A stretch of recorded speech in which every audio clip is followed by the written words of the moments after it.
Today I want to show you how to do mosaic knitting. What is mosaic knitting? It's an ingenious colorwork technique where you slip certain stitches instead of knitting them to create intricate designs. Yet it is so easy that any beginner past their first pot holder or scarf may be able to tackle a small project like this one here with ease.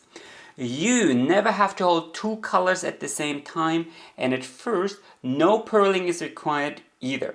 Sounds perfect? Well, let's show you how to knit mosaic patterns.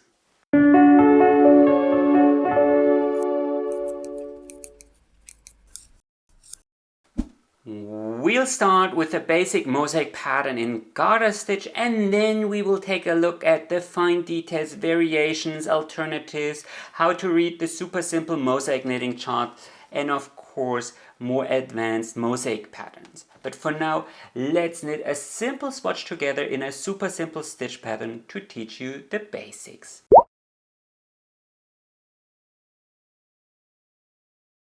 We'll be working with two different contrasting colors, but as a setup you can cast on the required number of stitches using the dominant color only.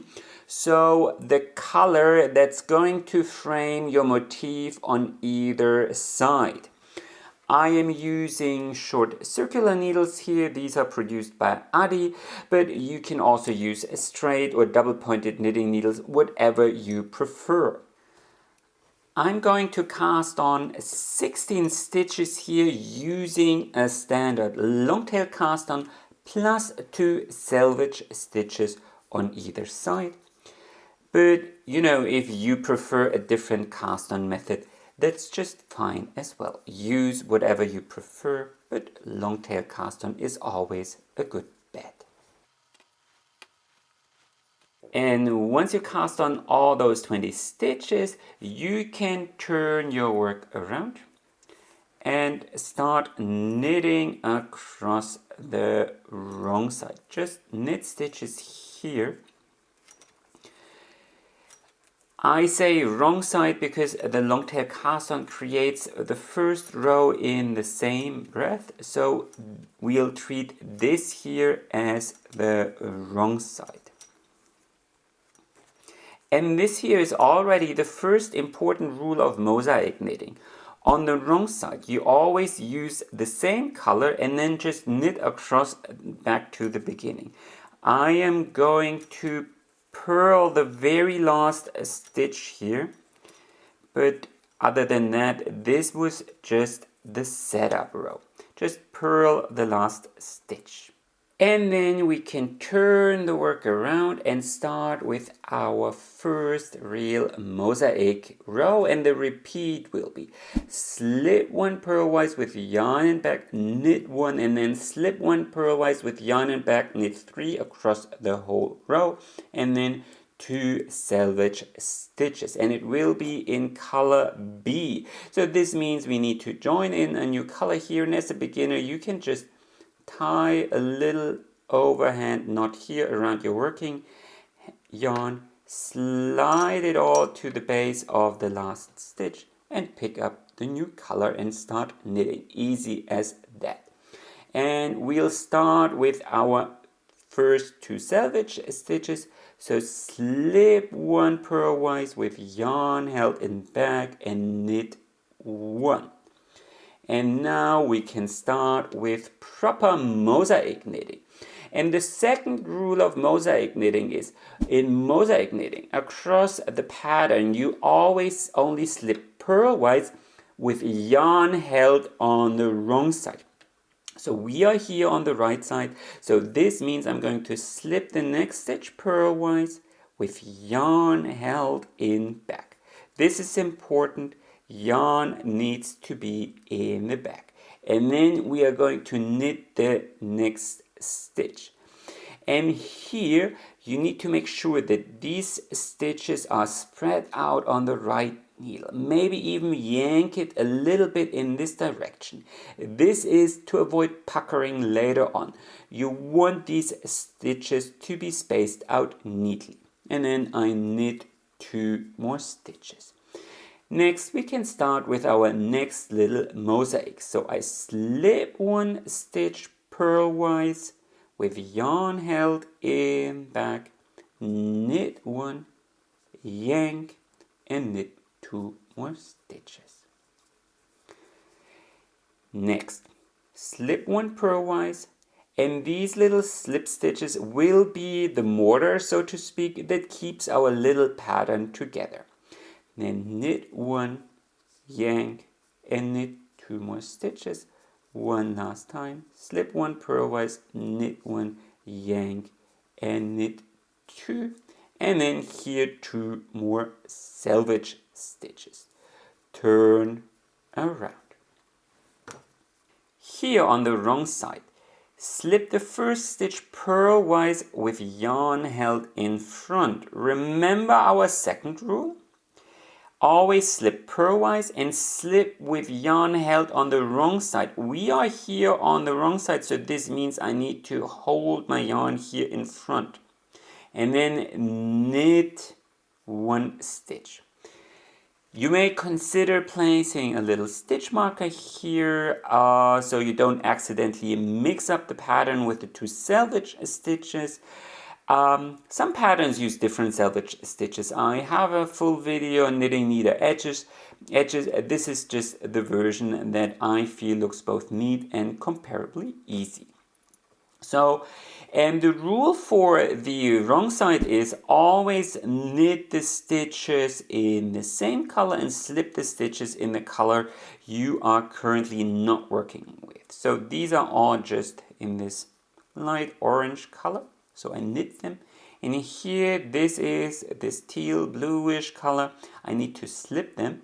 And again, I need to slip them purlwise, but with yarn held on the wrong side. We don't want this yarn to show on the right side. That's why we keep it on the wrong side. And then after we slip the stitch, we yank a little bit. Slip one, knit one, and yank.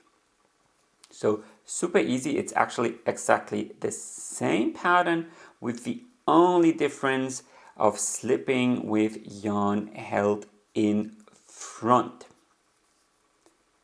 So slip that, and then here my 2 selvage stitches, knit one and purl the last stitch.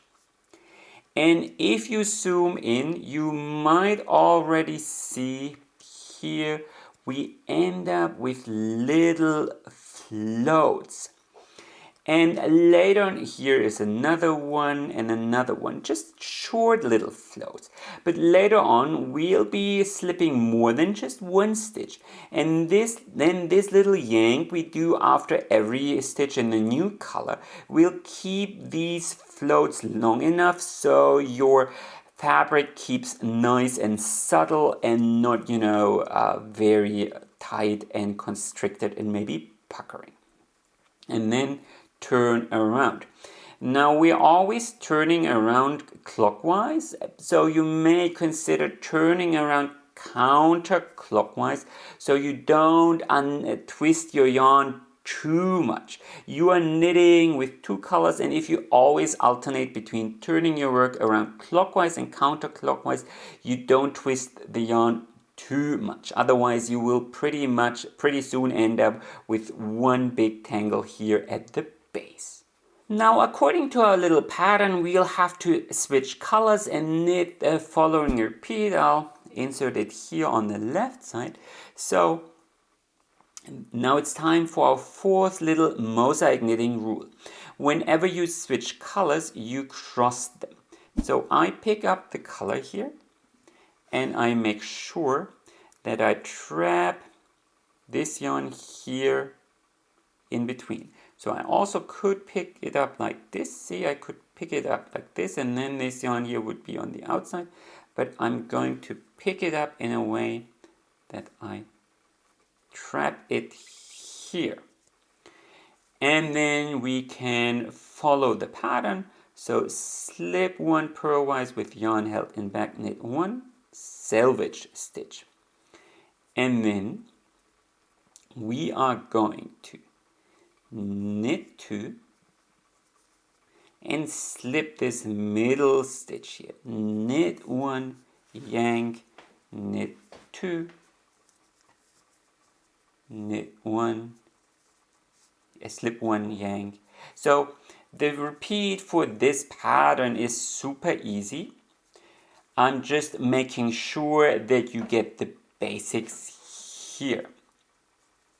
It's just slipping, and that's what makes this so easy. You never have to hold two yarns at the same time, and then knit 1 and knit another one, turn around. Remember, you might turn around in this direction so you don't twist the yarns overly much. Slip 1 purlwise, yarn held in front, knit 1, slip that marker. And here on the wrong side, it's the exact same rule. So you knit all the stitches in the same color and you slip the stitches with yarn held in front if it's the other color, and then spread these stitches out. If you have trouble telling the wrong side apart from the right side, it can be a little bit tricky in garter stitch. You may place a stitch marker, but if you zoom in a little bit, you will be able to see these floats anyway. So that's always a telltale factor. So I don't feel the stitch marker is all that needed. And of course, this is a good reminder. Mosaic knitting is not reversible. It's not a reversible pattern. And here, pay attention. You need to purl that last stitch. Those are the only purls you need. And then turn around and pick up the other color. Trap the old color here in between and start knitting across in the same repeat. And make sure that you don't accidentally pick up the tail here. Maybe tighten up your selvage stitch a little bit because it's gonna be loose. Nothing is anchoring this last stitch. And then follow the next repeat. So in this case we are starting with a slip stitch and then we're gonna knit 3. So this is actually a remarkably easy repeat, but it can look quite stunning. And as you can see, if you kind of get used to spreading out these stitches as far as possible and not bunched up like this. So if you just slip one stitch, you kind of don't need these yanks all that much. You can insert them once in a while just to make sure your fabric doesn't pucker, but other than that, I hate stitch markers, so I'm going to remove them and then knit 2, and then in the return row just knit across. And just to make this very clear, stitch markers can be a great thing, but I personally don't need them, so the very act of slipping them already feels annoying. And here on the wrong side, you can follow the very same repeat. So I told you before, and the wrong sides are always super easy. You just knit all stitches in the same color and slip those in the other color. Make sure to give it a yank and make sure to slip with yarn held in wrong on the wrong side. And if you are following a pattern, you don't even, well, except if this is a super advanced pattern, you don't actually need to look at the pattern. Just look at your knitting, look at what's in front of you and knit accordingly. So that what makes the return rows of all mosaic patterns super easy. Just remember to purl that last stitch. We want to create a super nice selvage stitch. To finish off the repeat for this little pattern, we are gonna knit across one row in one color. So no slip stitches, just knit across, well, two rows. So your yarn ends up here on the other side again. And we are gonna knit across one, or rather 2 rows, just in this teal yarn to frame our little motif. You don't have to do this, and not every mosaic knitting pattern does this, but often It kind of helps to frame your little motif a little bit better. And that's what I'm doing here. And just a little reminder, because it's very easy to forget, you need to purl that last stitch here. This is the only purl stitch you need in the whole pattern. So let's take a look at what we've created here, a fun little pattern. And from here you could continue repeating these 8 rows over and over again. So these 6 pattern rows followed by 1 separation row to create a little coaster or something. I'll quickly do exactly that. So a couple of rows later, this will be the result. Isn't this pattern beautiful? This is the wrong side, not all that spectacular. Here you can see these nice little edges. From here you could bind off and maybe even add some fringes on either side and turn this into a beautiful little mug rug. Or what you can also do is you can skip those intermission rows and then the pattern will look like this.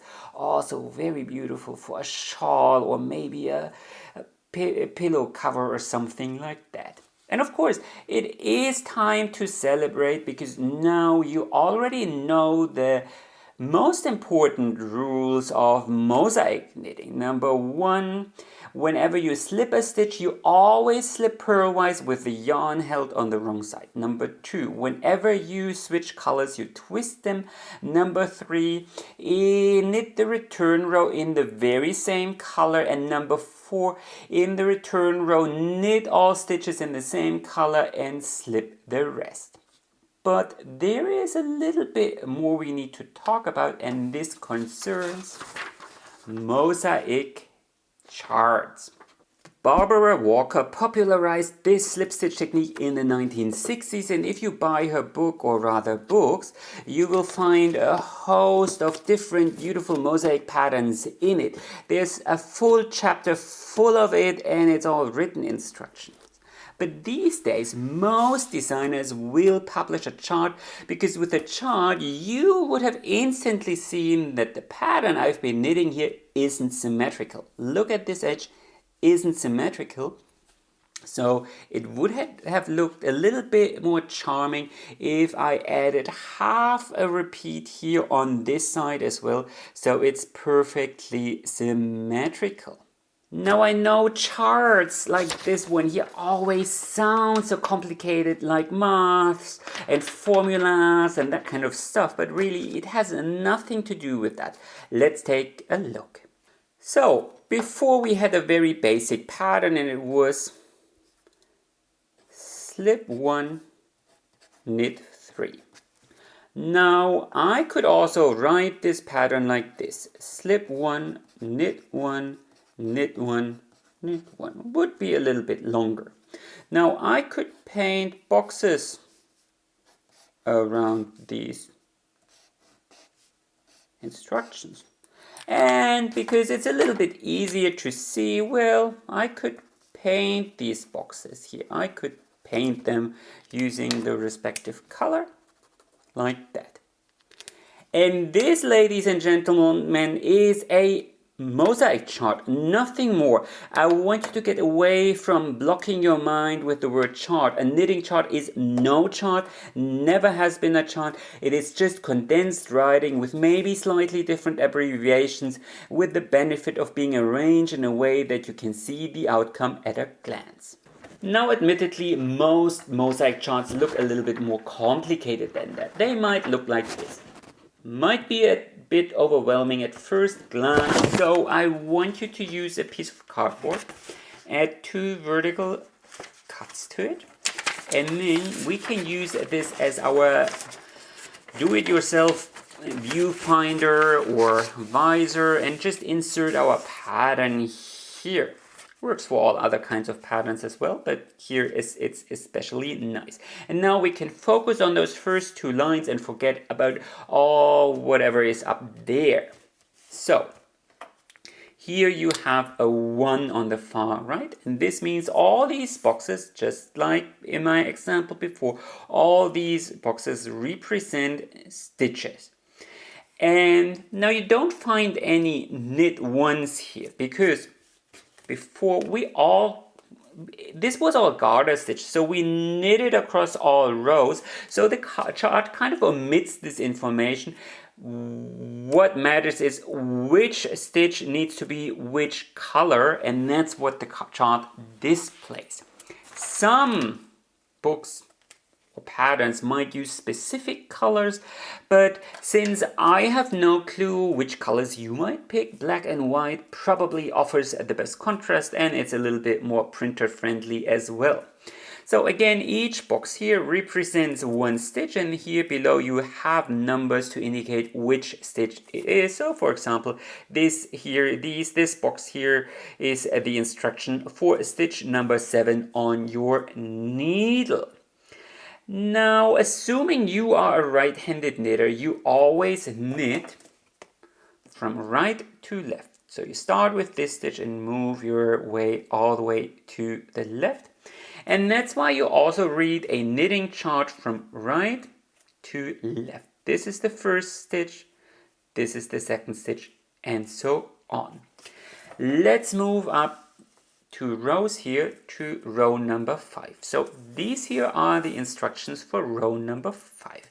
No, row number 1 was just one color, remember, that's what we did. But here in row number 5, at least according to this chart, is where things get interesting. So what you can do is use post-its or your finger, and just put your finger on this box. It's black, this means it's color A, and this means you knit it. Box number 2, stitch number 2, put your finger on it, black means you knit it, black number 3, you knit it, and here, box number 4, this is white. So, whenever you're doing mosaic knitting, you always only just have one active color. So when this is white, you can't suddenly start knitting it in the white color. So the only thing you can do is you can slip it. So some charts might put a V here inside these boxes to indicate, okay, these are stitches you need to slip. But since the only possibility is to slip those off-colored stitches, a lot of charts omit this. Now you might notice that here on the other side of the chart there are numbers as well, 2, 4, 6, 8 and so on. And this is to indicate the wrong side rows. So in a knitting chart, the wrong side rows are read from left to right, because the chart always depicts the picture as seen from the right side. So this means you have to do a lot of translation typically, and this can quickly become confusing. So for row number 6, for example, you would have to place, for the first stitch, you place your finger here, check, okay, it's black, so this means I knit it in color A. Stitch number 2 is black again, knit it in color A. Stitch number 3 is color B, this means I slip it, and so on. Sounds a little bit difficult. Sometimes it can be, but it's super easy. Remember our rule in standard mosaic knitting on the wrong side. You just follow the exact same mirrored repeat. You don't have to look at the chart at all. Instead, again, look at your knitting, and if you come across a stitch in the same color, you knit it, and if you come across a stitch in the other color, you slip it. Easy as this. Now, mosaic knitting can also be done with stockinette stitch as a base, and this next section is all about it. Typically, a chart has a legend, and it might tell you which color represents which yarn. White is color A, black might be color B. And it might also tell you that if there is a box that has a V inside it, well, then this means it's a slip stitch. But if the box has no letter in it, so it's empty save for the color, it might say something like right side knit. So if you are in a right side row and you stumble across a box that has no letter in it, so no V in it or so, then this means you knit it. But it might also say wrong side purl. And this means if you are in a wrong side row and you have to follow this chart from left to right, then the same box is suddenly meant to be read as a purl stitch. Think of it as words like bark, bat, or mine that have two different meanings depending on the circumstances. Dog bark, tree bark, and so on. Sounds complicated, I know, but you absolutely don't need a degree in knitting cryptography to decipher this. Let's knit this pattern together.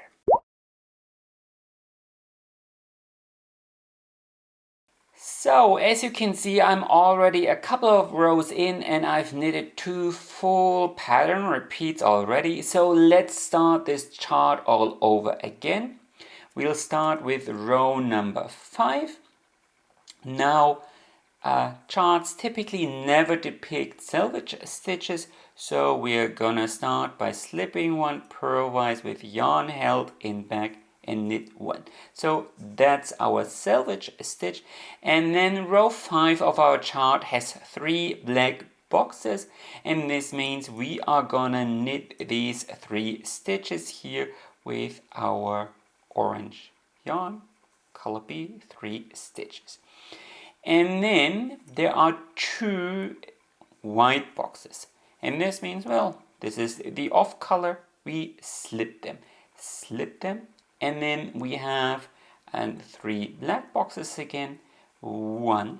And remember, this yank now becomes super important. We are creating a much longer float here, and we want to space out these stitches as far as possible so things don't pucker too much. And then we can follow the same repeat. Slip 2, knit 1, yank, space out these stitches, slip 2, yank. You can, if you want to,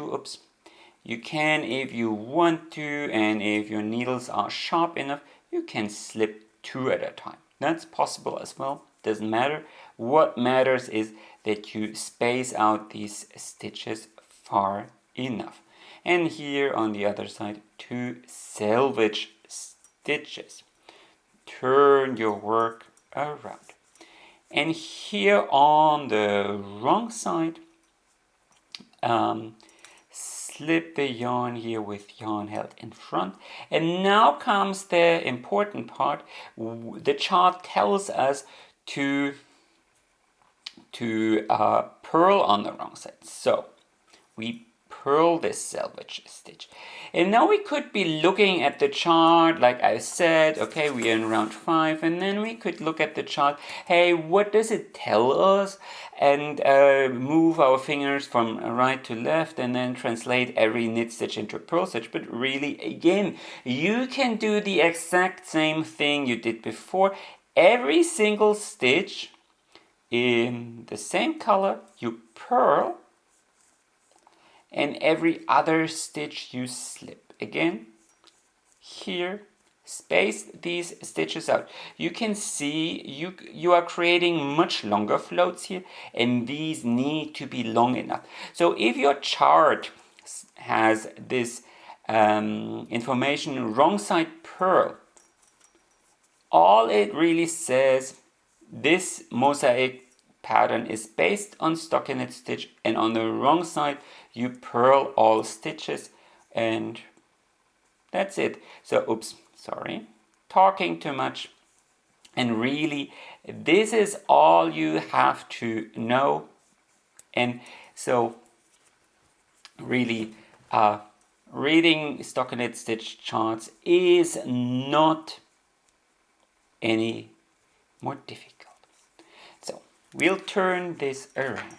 So if we take a look at the fabric that we produce, then you might notice that despite all care, this is puckering and curling. Now curling is the nature of all stockinette stitch, and you can only prevent that by adding a wider border of garter stitch or ribbing on either side, say 5 or 6 stitches of garter stitch here and here. Or of course you could knit in the round and create a tube, creating a tube is what you want. The puckering is caused by skipping these 2 stitches. Now, if you mess up these floats, the puckering will be even worse, and then you will get like little ridges here. Our floats are long enough. Still, what the fabric does, because there's a little cavity underneath, so you are creating basically the fabric has a lot of freedom of movement, and the natural tension of the stockinette stitch creates tiny little micro curls here. See these welts here, these are tiny little micro curls. So I know this technique is super simple and it might be tempting to use it to paint pictures, but it's called a mosaic for a reason. As a golden rule, I wouldn't skip more than 1 stitch in mosaic knitting, and definitely not 4 or 5 stitches. And the more stitches you want to skip, the fuzzier your yarn should be. This is cotton yarn and it's definitely not suitable for skipping many stitches. As you can see, it's just too slippery, and so the fabric does whatever it wants. Nothing is keeping the fabric in place and keeping it from curling and contracting. On top of that, I do feel that garter stitch is more suitable for knitting such patterns. It has a different gauge and a general different behavior. It doesn't curl into a roll to begin with, and so the puckering or any puckering that might occur because you messed up the floats wouldn't be visible either. Now I'm going to block and actually iron this swatch to show you what you can expect. I have a full tutorial on blocking knitting. Watch this if you need to catch up.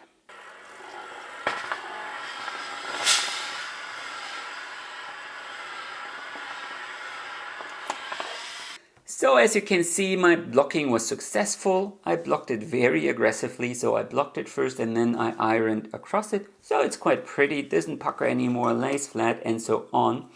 But you might still notice that certain stitches, especially these stitches here on this side, look a little bit weird, and that's because they are not anchored. This stitch here is anchored to this stitch over there, and that's why it's kind of drawn to this side. And you can try to rectify things a little bit with a knitting needle and bring these stitches a little bit further to the foreground, but ultimately you will have to live with these stitches. And you will also notice that here, these stitches here, these are the stitches you slip, and they are much longer. That too is noticeable because they have to skip a row here. See, 1, 2, this stitch here has to skip 1. Garter stitch, on the other hand, is much more condensed. So here I also slipped these stitches, but it's barely noticeable, but because these 2 rows are so condensed, I mean, you do notice it, but what you actually notice here is that there is a ridge missing, because this is stockinette stitch. We didn't add a purl stitch here in the middle. So I feel a stockinette stitch mosaic here, you really have to block aggressively and put some serious thought into it. If you have a fuzzier yarn, these stitches will be less noticeable and so on. But ultimately, know that it comes with its limits. If you ask me, mosaic knitting is the most fun when you combine techniques. So garter stitch with stockinette stitch, and you slip stitches across more than just 2 rows, but 4 or maybe 6. And this next section is all about advanced mosaic knitting techniques and tiny little tricks and tips you should be aware of.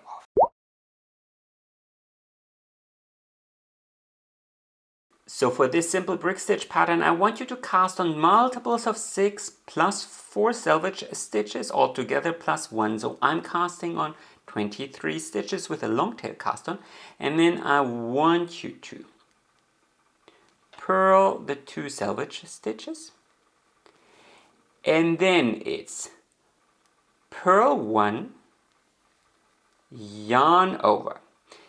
We are adding a yarn over here because we want to slip these stitches later on, and we want to slip them across 4 rows, and that's why we add a yarn over here to add a little bit of slack. And then we are gonna purl 6 stitches, 1, 2, 3, 4, 5 and 6, and this 6th stitch here is another stitch we are gonna slip later on, so that's why we add a yarn over after it, and then we are gonna purl another 6 stitches. 1 2 3 4 5 and 6, do a yarn over and purl another 6 stitches,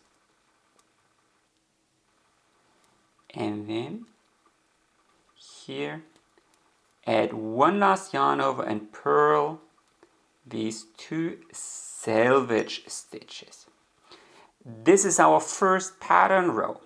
From here, turn your work around and join in a new color, and then slip the selvage stitch with yarn held in back and knit 1 stitch, and then here is a yarn over. Drop that yarn over and slip that next stitch. This will elongate this stitch, and it will look a bit wonky, but it's one of these cases where you just need to trust the process. And then you just knit across 5 stitches until you come across the next yarn over. Drop the yarn over and slip that stitch. It's gonna look very long again. Then knit another 5 stitches. Knit another 5 stitches. Here is our next yarn over. Drop it, slip the next stitch, and knit across. And there's one yarn over left here. Drop it, slip, and knit these 2 stitches. And here on the wrong side, well, just quickly gonna do this together with you. Slip the selvage stitch, then purl it, slip this stitch with yarn held in front, and now you're gonna knit across the center. So we want these bricks to be made out of garter stitch, and the mortar, these are those slip stitches, these are gonna be stockinette stitch. So we are combining 2 different stitch patterns here for quite the dramatic effect, as you will shortly see. Here, these 2 selvage stitches, I'm gonna do a stockinette stitch, selvage stitch, but do whatever you prefer. And now we are not gonna change colors. Instead, we are gonna continue knitting with this orange yarn. Slip this stitch, slip these same stitches, and knit across in garter stitch. So instead of just 2 rows, we are doing 4 rows, and that's why these stitches need to be so long. And the same on the return row. I'll quickly do this together with you, so because maybe you want to knit along, I don't know. Maybe you want to knit along. Turn around, and here slip the selvage stitch, stockinette stitch, and slip that stitch, and then knit across in garter stitch. Easy as that. You could even do, instead of 4 rows, you could even skip 6 rows. In this case, you might want to add 2 yarn overs, or rather 2 wraps, and I'll show you how to do that in a second. And then we can pick up our purple yarn again. Well, here's the thing, you are skipping 4 rows here, and maybe you don't want to actually slip that first stitch. It's something you need to try out. And then just knit across the whole row. So that is the 1 row of our repeat that is still missing, because we started with a long tail cast on, and this means we created this first pattern repeat row in the same breath. And now in the next row, we have to create yarn overs for the slip stitches again. And here you have 2 choices. So I'm going to quickly show you. This is already looking lovely, as you can see. You can stack these bricks, or you can offset them a bit. And we are going to offset them, and this will finish our little repeat. So selvage stitch here, and now we're not going to slip these stitches purl. Instead, we are going to slip the middle stitch here. So purl one, yarn over. And if you wanted to skip more than 2 rows, so say 6 rows, you could add another wrap here. It will depend a little bit on your individual tension. Some, even Barbara Walker even says add 3 wraps. For me, that never works. For me, just a standard yarn over works best. But maybe for you, 2 wraps will be a little bit better. I just do 1, and then here 1, 2, 3, 4, 5, and here in the center of the next panel we are going to purl this stitch, add a yarn over, and so on. And then you can basically start with the next row. So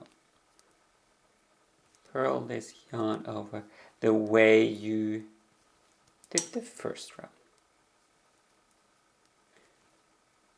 Purl these selvage stitches and turn around. And then in the next row you pick up your orange color again, slip that stitch, knit 1, knit across until you come to the next yarn over, drop the yarn over, slip that stitch without knitting, and then knit across, drop the yarn over, slip. Some people do the wraps after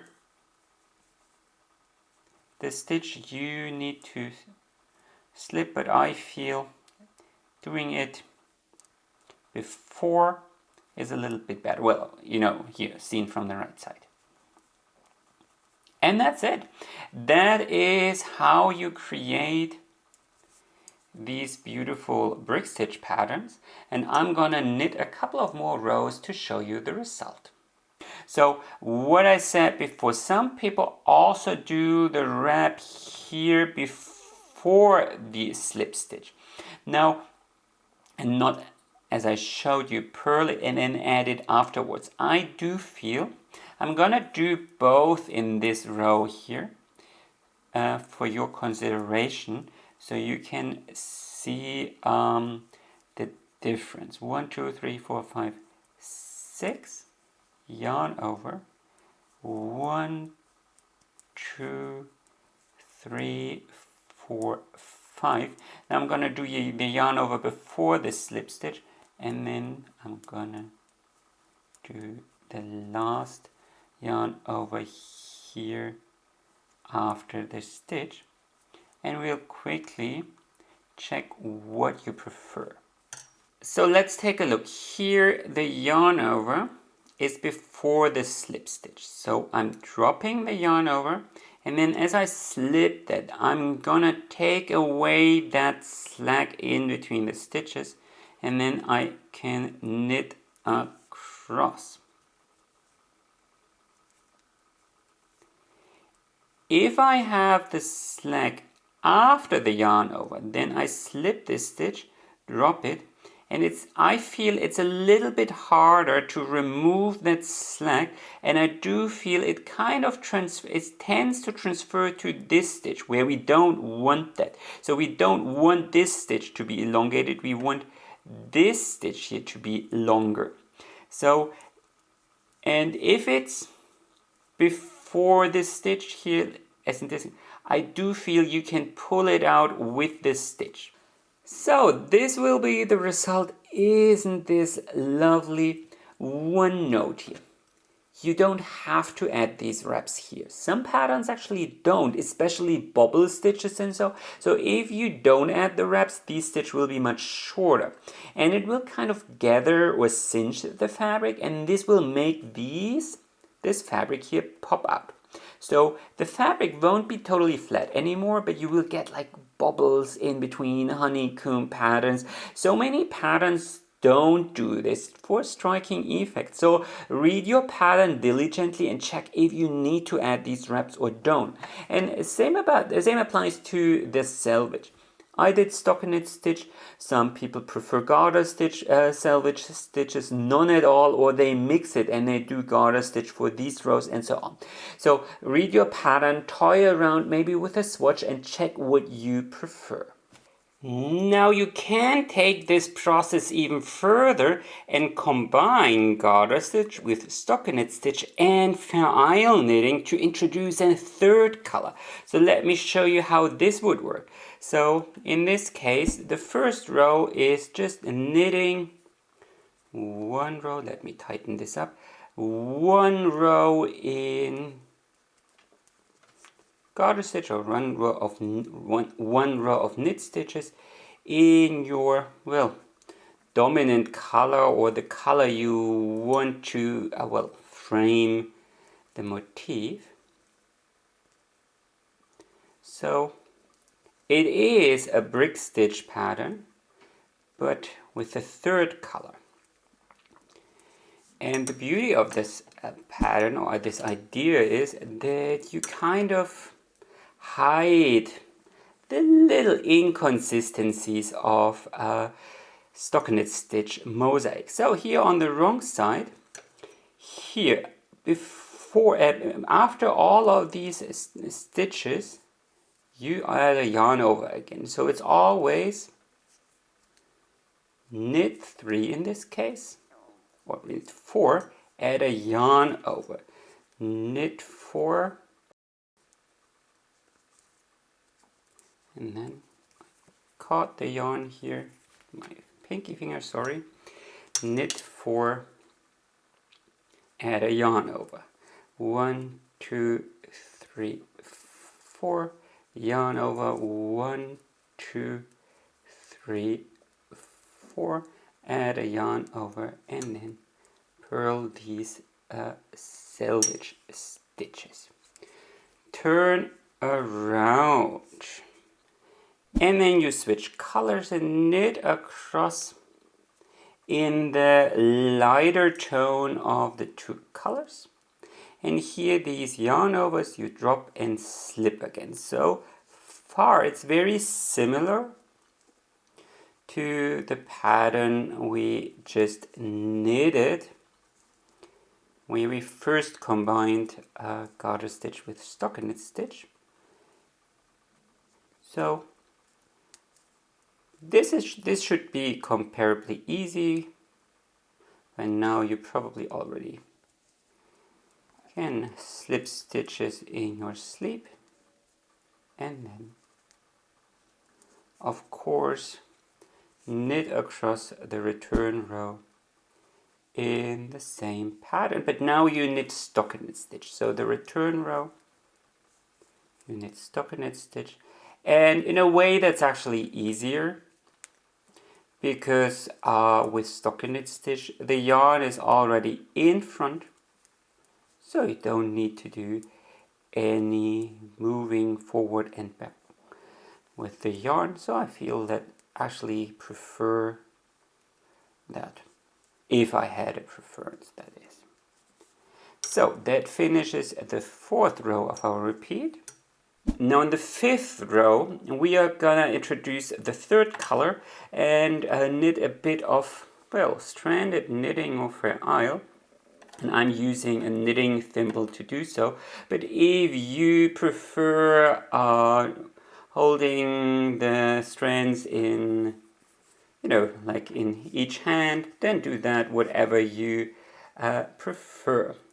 And then we are gonna knit across, and we are gonna knit across like this. So these are my 2 selvage stitches. Then I slip this, and then I knit 2 in this color. It's very warm, and this cotton yarn is a bit sticky.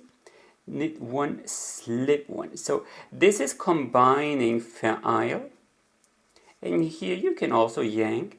This is combining Fair Isle with mosaic knitting. Now some people will knit these rows, these rows separately. You could do that, but I like to knit Vereil because it's much faster. So what I mean is you could just knit across with the blue yarn and slip all stitches, so these and this stitch, so only knit that one stitch and then knit across with the purple yarn and knit these and slip these. But I do feel that takes a lot of time. And here in the return row you just knit in pattern, so to speak. So you knit all stitches in the same color and slip these, well, orange in my case, stitches. Do knit slowly so you don't pucker the fabric, that you don't accidentally knit a stitch in the wrong color or slip a stitch in the wrong color. When 3 colors are involved, mistakes happen quite quickly and we don't want that. So happens to me as well. It's somewhat normal and that's why it's important to go slowly.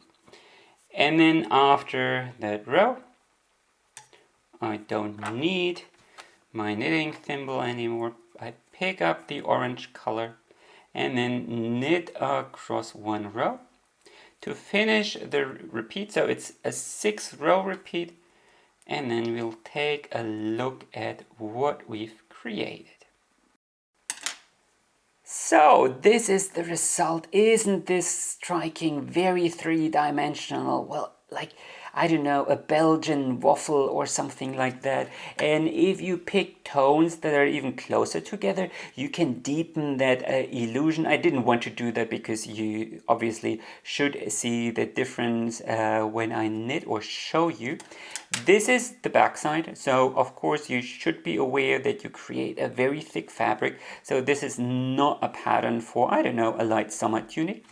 But the beauty of this combination, well, knitting, even though that is a style or a different term, the beauty of combining these different techniques is, here remember this swatch where we ended up with these wonky stitches. Well, we do end up with wonky stitches here as well, but they're hidden here underneath, and so once you block this, you won't notice it. So let your creativity soar and really buy pattern books. There's so many beautiful multicolored patterns you can explore, and most of them are actually easy because you just need to slip stitches. Here at the very end, I want to talk about some mosaic knitting tips. First of all, you can already see that this fabric is quite sturdy and thick, almost a bit like rows of single crochets, if that makes sense.